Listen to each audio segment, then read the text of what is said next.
Eyes Mr. New Mobile here. When I was growing up I never really had all of the disposable income, so ever came to picking what phone to buy. Please subscribe followed by the bell.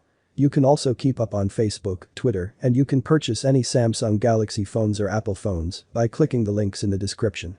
I faced with the exact same dilemma I have plus a few $100s to buy a new mid-range phone. What do I buy, an older flagship phone? And this question is just as important today. If you had $400. Now you have a choice.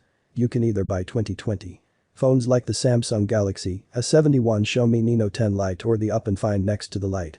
But if you popped over to eBay, you could also find it for the same price. Older 2018 flagship phones like the Samsung Galaxy Note, denying the Xiaomi the next 3 or the other, Find X, all in new condition as well. So now I've sourced all of them, which option she makes more sense? Well, for starters, if you care about this, 1 point goes to the old phones in terms of the unboxing experience. This can make sense.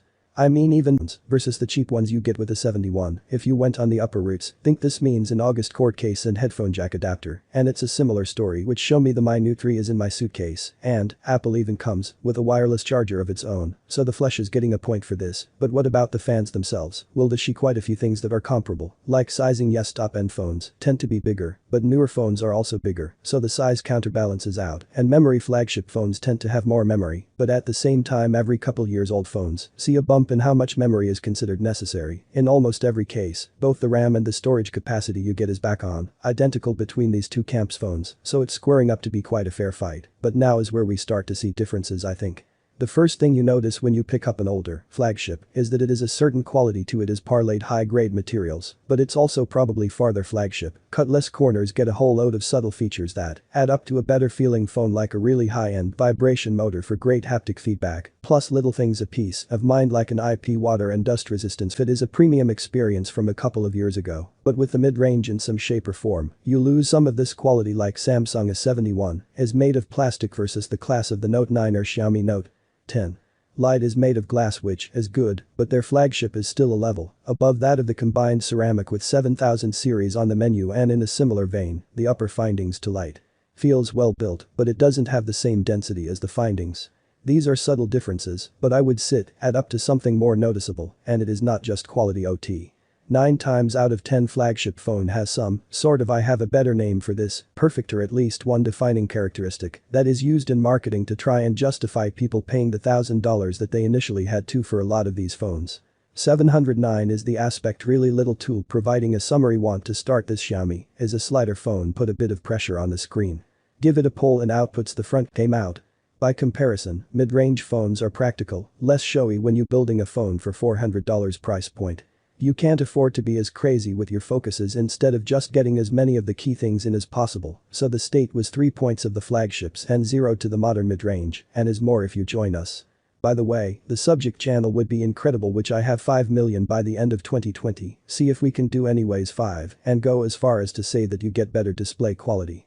If you are folded to 100% clear cut because 100 this Galaxy S71 display looks modern, and I would take this little hole punch any day over the pretty chunky bezels on the Notes 9.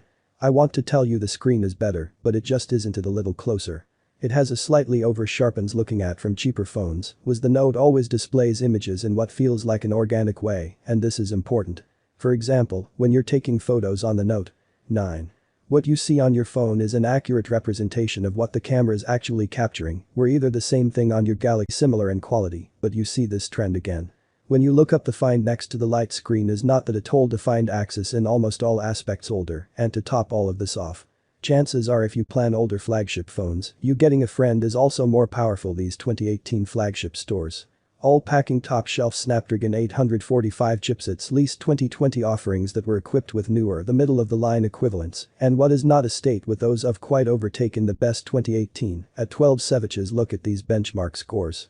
Every one of these flagship phones scores higher than 2000 points in terms of overall multi-core performance.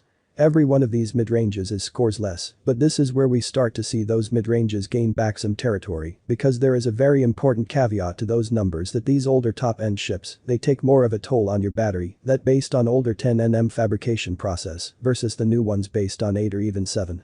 I sometimes like to think that in terms of cause, if your final reflection phone, you can have a really big bulky but powerful engine under the hood over the newer. I would also say that cameras are true to see is that humans are little biased when it comes to looking at the past, well regular, remembering how good something actually was only really remembering how it made us feel so because the Galaxy Note 9 camera was amazing at the time, because it made us feel impressed. Misty would just assume that it's tons better than the current mid-range, because of course, those haven't evoked that same emotional response, but the reality of it is the trade blows pretty much every flagship phone for 2018. Just to cameras and with very low resolution cameras at that 12 or maybe 16 megapixels on the main sensor.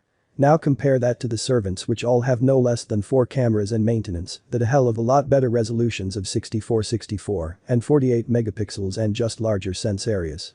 These mid-range phones are stacked in the camera department. So what does that mean? Photos will take the 2 Samsung phones. The mid-range one comes with a newer, more advanced image processing engine, so I can actually sit with her in a dark room and still capture detail in the bright sky. If we move, has noticeably less noise, and it just picks up more of the textures on objects, providing good lighting, and if we jump over to Xiaomi's, don't underestimate the benefit of having just more cameras. You get an off-wide on these mid-ranges, is to take sleeping shots like this in the playoff, and a micro camera to get you closer to subjects, but as I've been using the side-by-side for the last week or so, it's becoming quite clear to me that there's a lot of not so obvious things that flagship fans have actually made the camera experienced higher quality camera experience you, always without fail a faster shutter speed. Because these phones are more powerful and the capturing fewer pixels because of the low-res camera is sufficient. Right here the flowers moving pretty fast and the wind, but even then the older Note 9 could still capture fast enough to fully preserve its details into the 71s, isn't quite as crisp as it should be, and optical image stabilization. Pretty much every flexible habit, pretty much a new phone made for $400 will have it, and it does exactly what is on the 10 uses optics to stabilize your camera itself, the kind of offset movements you're inevitably going to make when taking a photo, and their stabilization. The Galaxy Note 9 can capture this nightmare photo for longer than the 71 without learning it. So when you look at the end result is that she managed to get more light in there and therefore more detail in the optical image stabilization also means that video looks way better. Fit stabilization is as important as the resolution for video, and mid-ranges just don't have it also. The second camera that you do get on these flagships is almost always a proper 2x zoom camera, was for this mid-range is one of those 4 cameras is just that sensor. So for being fair, I would really say this is more a comparison of 3 versus 2 cameras as opposed to 4 versus 2, but I think the overall battle of cameras could go either way. And then call it a roll. So now that we've covered almost all the key pillars of the smartphone, it's looking like obliteration, and that is the first part of the conclusion that as far as the corporate experience goes, you are getting more if you go for an older flagship. But the 2020 mid-range comes with 3 key perks that aren't immediately obvious. Number 1 is the battery. I only mention of these newer phones have more power efficient chips that add as is that they degrade them other not being used. So when you plan on the phone a few years ago and the state specifically told you that the battery has been replaced, chances are you buying phones already has 2 years with the battery degradation, and that's a huge deal because what's on the site, and quite likely getting a firm that could last me through 2 full days of use on the site. I'm getting phone where I might have to be conservative just to get one for their use. As a matter of fact, this Galaxy Note 9, I had to charge by 3 PM on the first day or setting it up great. The second thing is the software. If we say that these flagship fans getting 2 years of major Android updates and these mid-range is just getting one, which is a rough trend, we tend to see them still mean that the mid-range is getting a whole extra year of new features, and is what I would say the decision ultimately hinges on the third. Well, you can get $400 in order flagship phone, more than likely to get that you can be shopping on eBay or some equivalent, so you miss out on peace of mind. You can quite easily limit the chances of things going wrong by initialing the trusted sellers and going with ones with lots of feedback, but those are the sites after 30 or 60 days of a very tough time returning anything or getting any customer support, soul wearing a minority. We are tech people with the kind of people who would be willing to take a risk if it means we might get better features. But for the vast majority of the population, I would estimate that their top priority about screen quality and camera quality is I want my phone to just work on problems. So people like this. The value of having a printed warranty and customer support helpline physical store you can go back into and talk to people about with is pretty important, and this you don't get one final reflection phone unless you find a way to buy it install. But it probably will be as cheap as is online. If you like this video, that I got a video here that I think you love, and I should probably caveat this by saying Apple is a very different way of positioning its mid-range phones, so the comparison is different. Please subscribe, like the video, comment. Thanks for watching. See you on my next video. One Piece.